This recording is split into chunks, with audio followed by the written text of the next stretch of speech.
السلام علیکم ورحمۃ اللہ تعالی وبرکاتہ۔ جانوروں کے متعلق آپ بغور سماعت فرمائیں۔ آپ اور ہم سب جانوروں کو پالتے ہیں اور ان سے کام لیتے ہیں۔ اگر دودھ والا جانور ہے تو ہم دودھ بھی لیتے ہیں۔ سبحان اللہ، جانوروں سے ان کی طاقت سے زیادہ کام لینا آج کل عام طور سے لوگ اس بات کا خیال نہیں رکھتے۔ جانوروں پر ان کی طاقت سے زیادہ بوجھ ڈال دینا، مار کر انہیں چلانا ظلم ہے۔ یوں ہی ان بے زبانوں کے چارہ پانی اور گرمی جاڑوں کی فکر نہ کرنا، گرمی اور جاڑے کی فکر نہ کرنا بھی ظلم ہے۔ دودھ دینے والے جانوروں کا سارا دودھ کھینچ لینا اور پھر اس کے بچے کو دن بھر بھوکا رکھنا، اللہ اکبر۔ اگر دودھ والا جانور ہے تو اس کے بچے کو بھی آپ کو خیال رکھنا پڑے گا۔ ہمارا اسلام یہ سکھاتا ہے کہ اگر کوئی دودھ والا جانور ہے تو اس بچے کو بھی خیال رکھو، اس کا بھی پیٹ اس کے جانور سے بھراؤ، دودھ پلاؤ۔ ہمارے گھروں کے بچے دیکھیے، جب ان کو بھوک لگتی ہے تو وہ رونے لگتے ہیں۔ ماں سمجھ جاتی ہے، انسان ہے، سمجھ جاتی میرا بچہ بھوکا ہے تو فوراً ماں اس کو دودھ دیتی ہے۔ لیکن ہمارے گھروں کا جانور دودھ پینے والا، اگر صبح اس کو پلا دیا تو شام تک وہ آسرا دیکھتا ہے، بھوکا رہتا ہے۔ لیکن جب شام کا وقت آتا ہے تو اس کی منہ میں دودھ لگا دیا جاتا ہے، پھر اسے ہٹا لیا جاتا ہے۔ میرے بزرگوں اور عزیزوں، اگر کوئی جانور دودھ والا ہے، اس بچے کو دودھ اتنا پلاؤ کہ اس کا پیٹ بھر جائے۔ ارے مہینہ 2 مہینے کی بات ہے، اس کے بعد جب چارہ کھانے لگے تو اپنے حساب سے اس کا کم کر دو، لیکن جب تک کچھ کھائے پیے نہ تو اس کا پیٹ بھراتے رہو، اس کے جانور سے دودھ پلاتے رہو تاکہ اللہ خوش ہو، اللہ کے رسول خوش ہو۔ تم نے جانور پالا، کسی پر زیادتی نہ کرو، یہ حق جانور کا ہے۔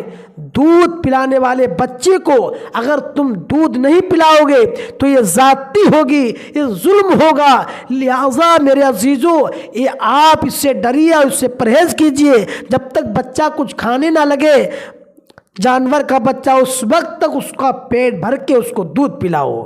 یہ ہمارا اسلام سکھاتا ہے، اسلام کا طریقہ ہے۔ دودھ اور ایسا کرنے والے ظالم ہیں جو دودھ نہیں پلائیں گے، جانور کے بچے کو بھوکا رکھیں گے۔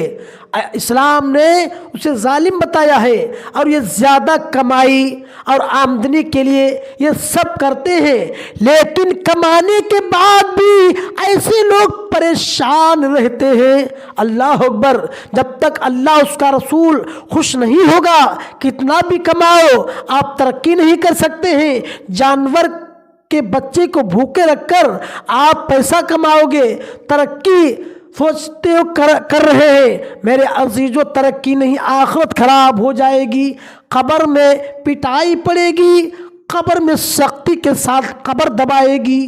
میرے عزیزو، جس کا حق ہے، اسلام کہتا ہے کہ اس کا حق دیا جائے، اور پریشان رہتے ہیں اور انہیں زندگی میں سکون میسر نہیں آتا اور ہمیشہ بے چین پریشان رہتے ہیں۔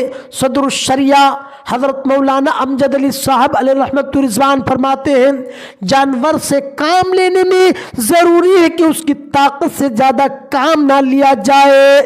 ہمارے کتاب علماء مشائخ نے بتایا ہے، بعض یکا تانگے والے اتنی زیادہ سواریاں بٹھاتے ہیں کہ گھوڑا مصیبت میں پڑ جاتا ہے، یہ ناجائز ہے، اللہ اکبر۔ ایسی کمائی مت کرو جو ہے تمہارا جانور پالنے والا جانور پریشان ہو اور تم سوچتے ہو ترقی کرے، ترقی نہیں ہو سکتی، بلکہ ایسا انسان دنیا اور آخرت میں نقصان میں رہے گا۔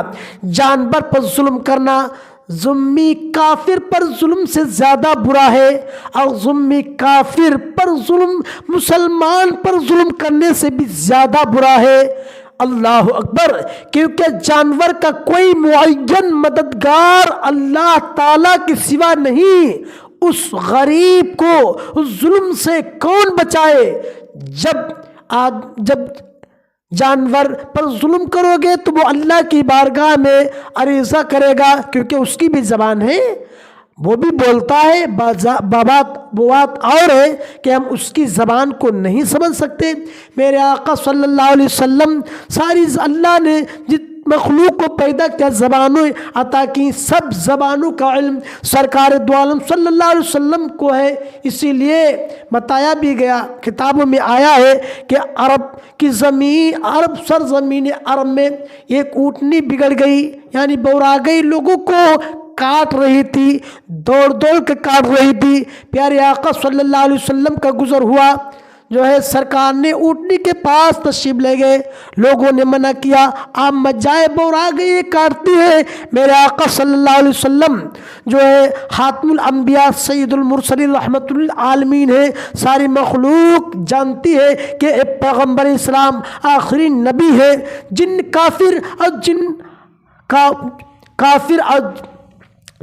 کافر اور کافر کے علاوہ ساری مخلوق پیغمبر اسلام صلی اللہ علیہ وسلم کو جانتی اور مانتی ہے۔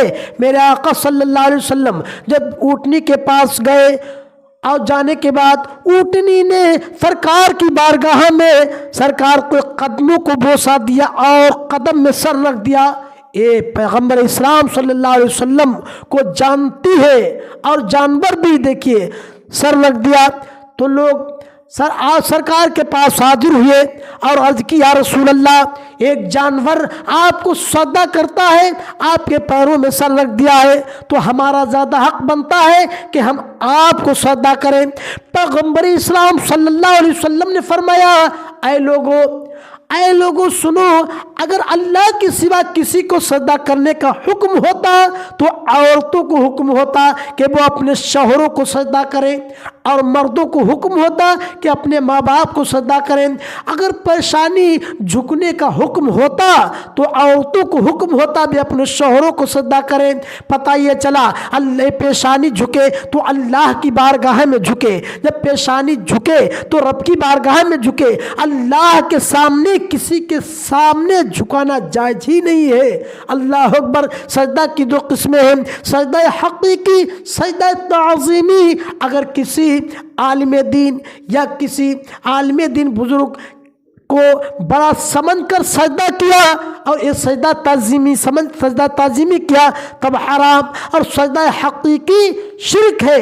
اللہ سارے گناہوں کو بخش دے گا لیکن شرک نہیں بخشے گا۔ قرآن فرماتا ہے، ان الشرک لظلم عظیم، شرک میرے عزیزوں بہت بڑا گناہ ہے، شرک سے بچیے، پرہیز کیجئے، اور نہ تو سجدہ تعظیمی کیجئے اور نہ سجدہ حقیقی۔ سجدہ تعظیمی بھی حرام ہے اور سجدہ حقیقی تو شرک ہے۔ استغفر ربی من کل ذنب واتوب الیہ، یا اللہ میرے بولنے میں جو غلطی خطا ہوئی معاف فرمائے۔ آخر دعوانا ان الحمدللہ رب العالمین، حق لا الہ الا اللہ محمد رسول اللہ صلی اللہ تعالی علیہ وسلم۔